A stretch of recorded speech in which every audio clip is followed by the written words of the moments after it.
Hi there guys, and welcome to another episode of the Cover Zero show with me, your host Simon Conboy. Just continuing to plough on through these NFL first wave of free agency reviews, carrying on with the NFC West and the Los Angeles Rams, which still sounds and feels odd to say. So last year, of course, an unmitigated disaster. They started the season pretty well. I believe they went 3-1 and then just tanked from there. Jared Goff, the first overall pick, started to play towards the end of the season and looked, well, everyone saw why he wasn't, the starter from day one. Did not look ready to play in the NFL by any stretch of the imagination outside of like one half against the Saints, whose defense is by no means, one of the better ones in the NFL. Offensively, as poor a team as I think I've ever witnessed.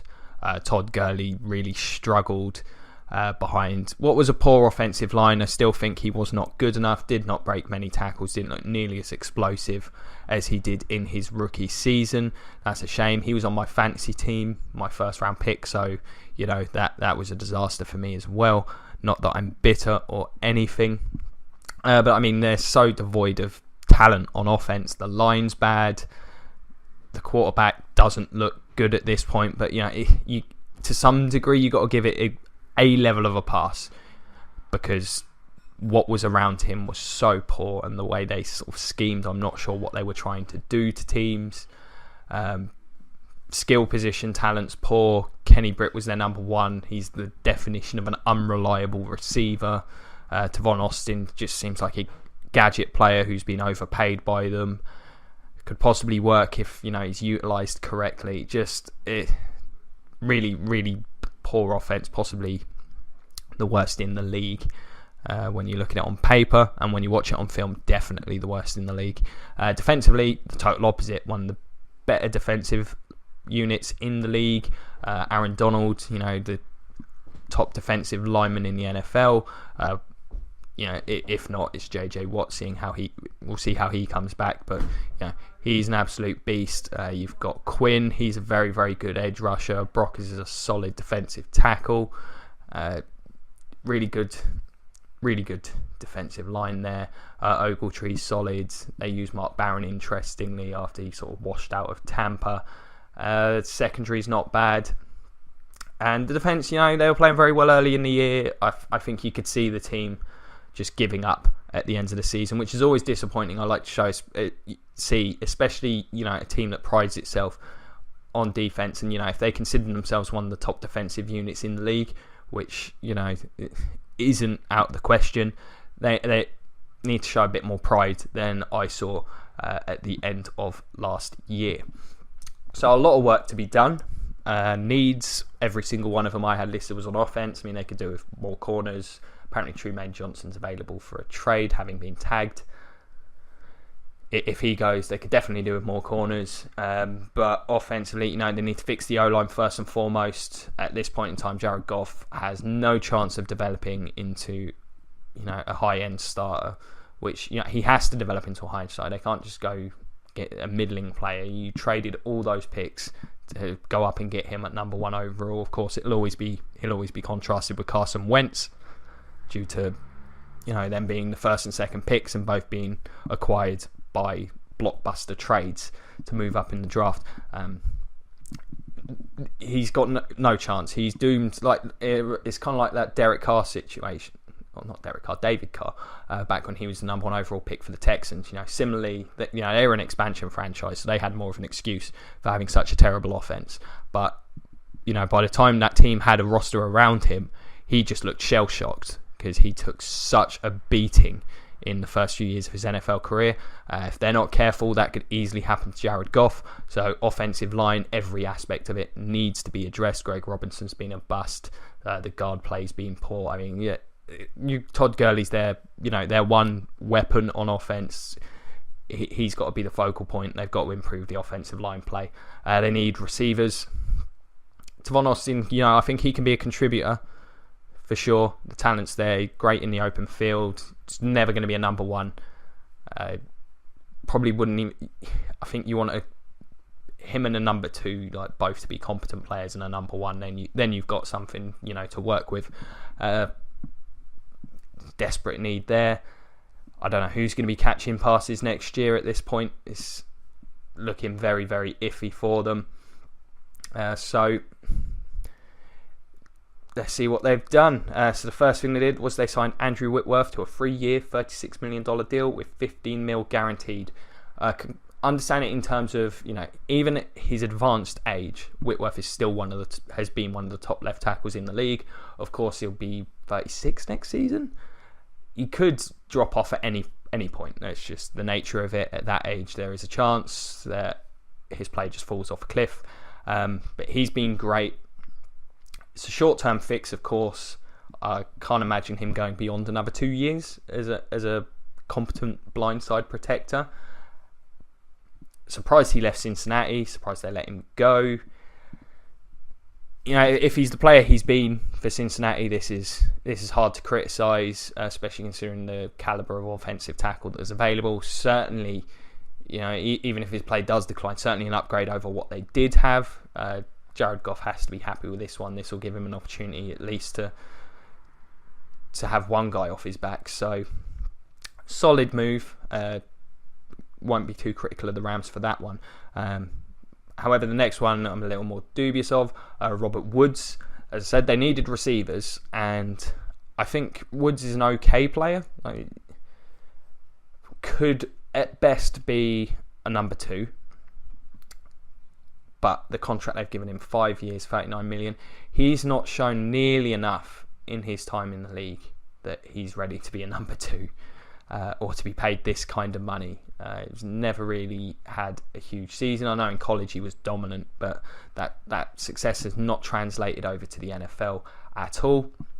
This is an overpay. I understand the team is desperate, but I really feel like they could have done better. Maybe giving him something a bit more short term, a bit more of a 1 or 2 year kind of prove it kind of deal.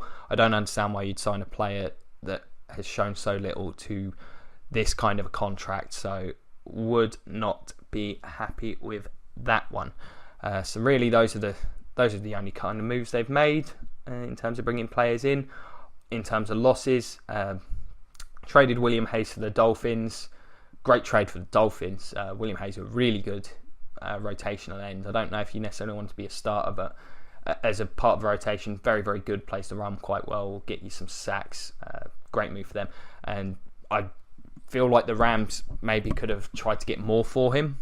He's a proven commodity to me as a rotational player. He's been good for them for a number of years.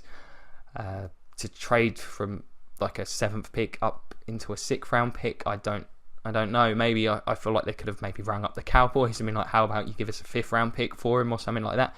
That would have been conceivable. I could see the Cowboys doing that. It would have made sense for both teams. He doesn't fit into Wade Phillips' scheme. So I understand the offloading him. I just feel like, you know, they could have surely they could have got more for him. I feel like there's definitely got to be a team out there that would have been more than willing to give more than the Dolphins did. So great job, Dolphins, there. And also Kenny Britt, who actually signed a fairly similar contract to Robert Woods, won't be a big loss. I mean, at times he looks like a great player, makes some great catches. You know, he's got the size and speed combination you kind of want from a true number 1, but so inconsistent, especially his hands, his effort.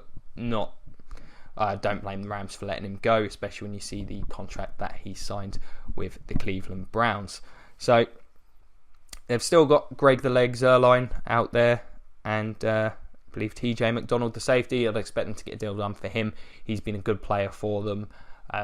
Seems to fit what Wade Phillips wants. You know, good. If you look at Denver, of course, great defensive backfield there. I think he's one of their better players at that spot. I expect he'll be brought back if he's willing to go back. Of course, he may not want to because, you know, the Rams are not very good, to put it simply.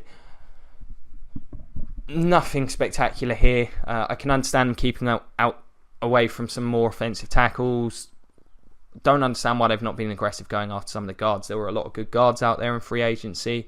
I've not heard anything about them going after any of them. I feel that's a really big mistake. Of course, they do not have much ammunition in the draft due to that trade for Jared Goff. So I don't know how much more help they're going to be able to get for them, for that offensive line and for the offense in general, because the holes are all still there. You know, they may have plugged the left tackle spot for the next year, possibly 2 years. They haven't done anything else. And they've got an option at receiver now, but they still need more. This team is still a long way from competing. Expect them and the Niners to be battling out for the bottom of the NFC West and possibly battling out for the bottom of the NFC as a whole. Until this offense gets something, Goff could really develop next year. I can't see it with the talent around him, but if he does, then this team could be good, because simply defensively they're very good. Wade Phillips could make them even better. I'm not sure how well, if he's going to he's going to transition to a 3-4. I'm not sure how that will look with the players they've got. I'd have to expect Brockers as the nose tackle. They'll probably use Quinn as an edge rusher. I don't know, he could probably play end. He's a big dude. Donald will be an end.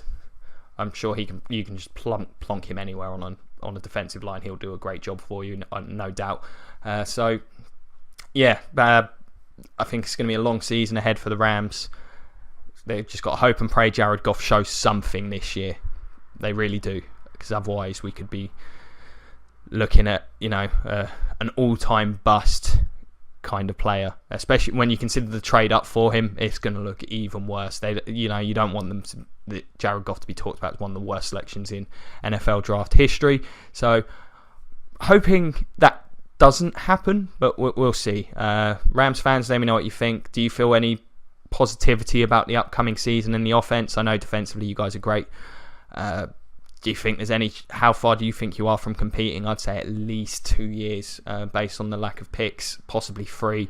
They can get that O-line turned around. Do you think it's possible they get that fixed this off-season? Let me know. Do you think Gurley's going to bounce back?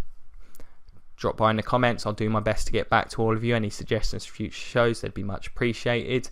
Like, share, subscribe, follow me on Twitter, check out the Facebook page, all that good stuff, and the Patreon as well. It's been a pleasure as always. Thank you very much for your time, guys. And as always, go Bucks.